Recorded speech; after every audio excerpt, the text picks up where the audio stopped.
Oke, selamat datang kembali teman-teman bersama channel YouTube saya dalam pembelajaran kimia. Hari ini kita akan membahas tentang stoikiometri reaksi, di mana stoikiometri reaksi sangat banyak digunakan dalam penyelesaian pembelajaran kimia.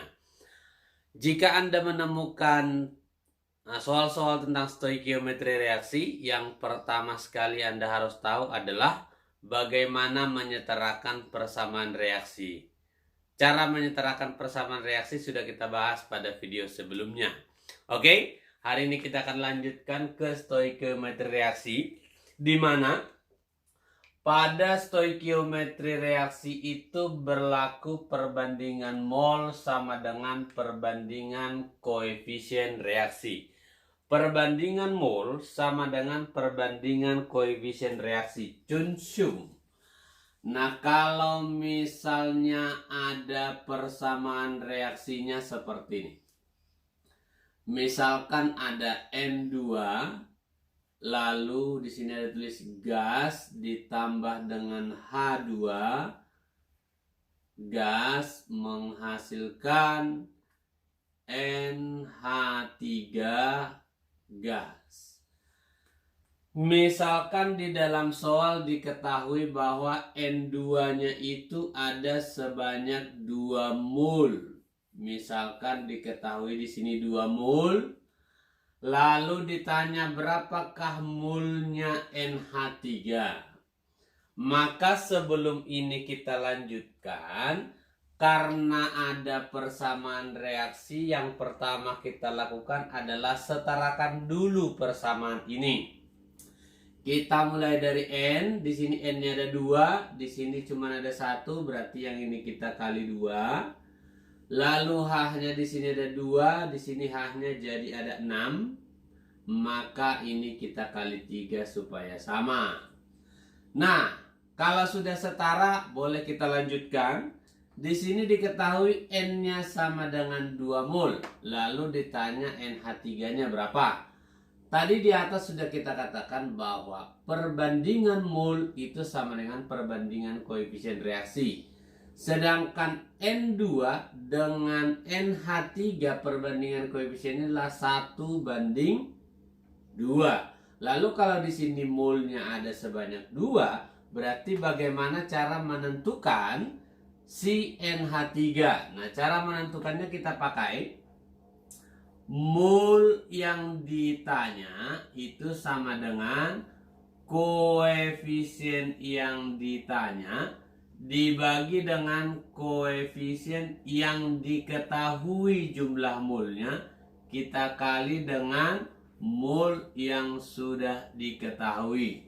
Nah, berarti karena yang ditanya adalah molnya NH3, maka untuk menentukannya kita gunakan koefisien yang ditanya. Berarti koefisiennya NH3, lalu kita bagi dengan koefisien yang diketahui jumlah molnya, berarti si N2 dibagi dengan 1, lalu kita kalikan dengan mol yang diketahuinya, ada 2 mol. Maka dari sini bisa kita peroleh bahwa NH3-nya sebesar 4 mol. Nah, ini untuk menentukan mol yang lain jika salah satu diketahui jumlah molnya.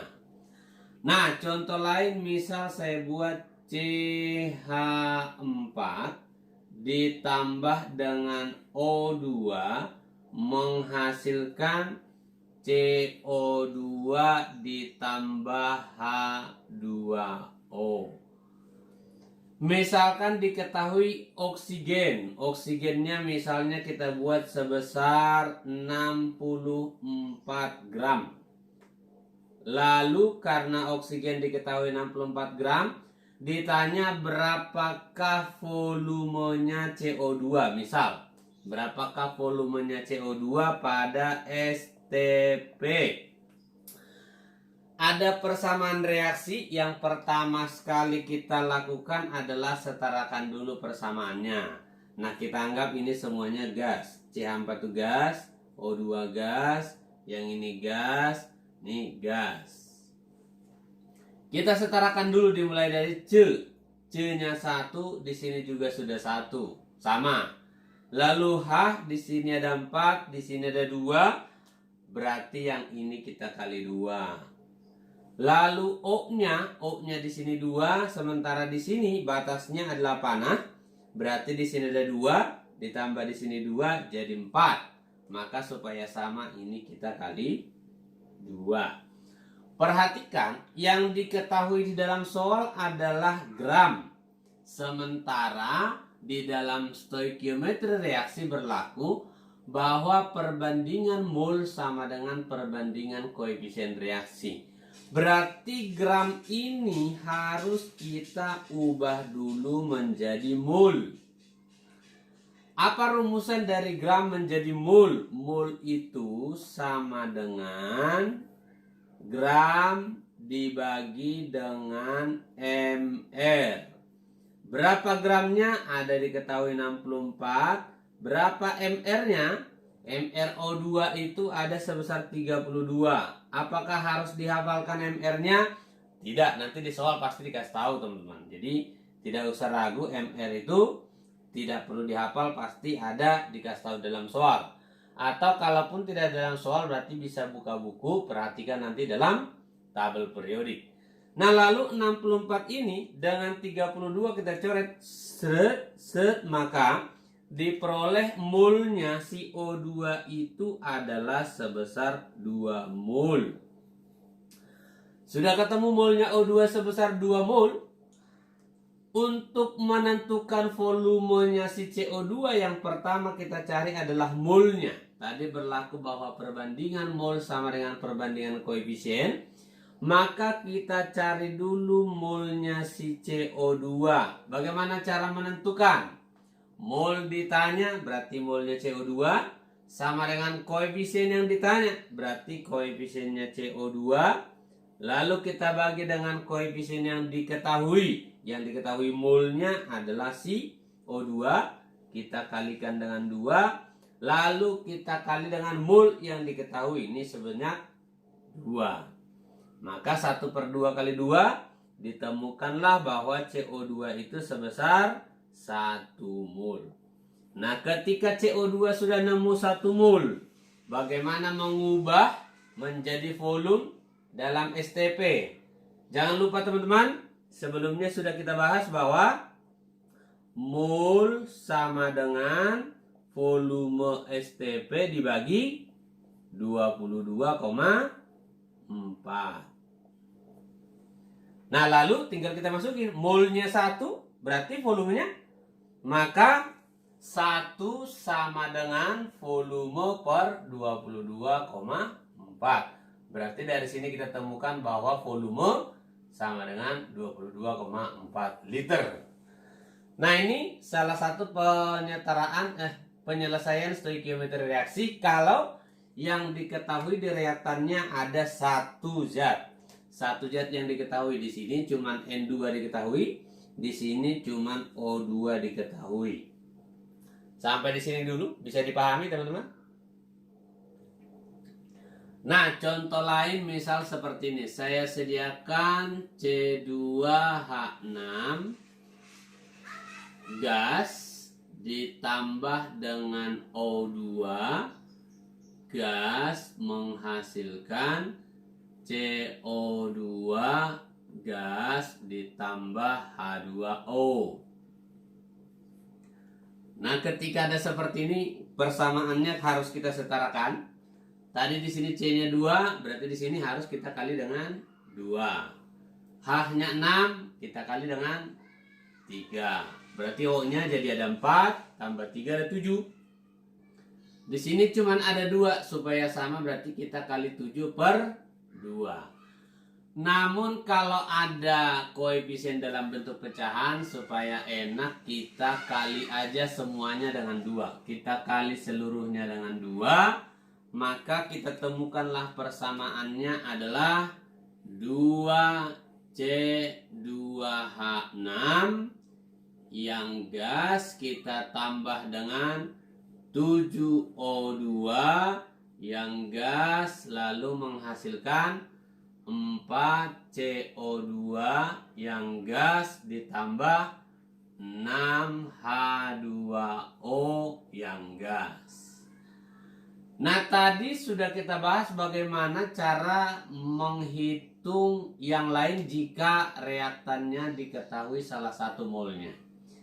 Nah, sekarang bagaimana kalau diketahuinya di reaktan itu ada dua zat yang diketahui mol. Contoh, yang C2H6 diketahui sebesar 4 mol, lalu O2 diketahui sebesar 21 mol.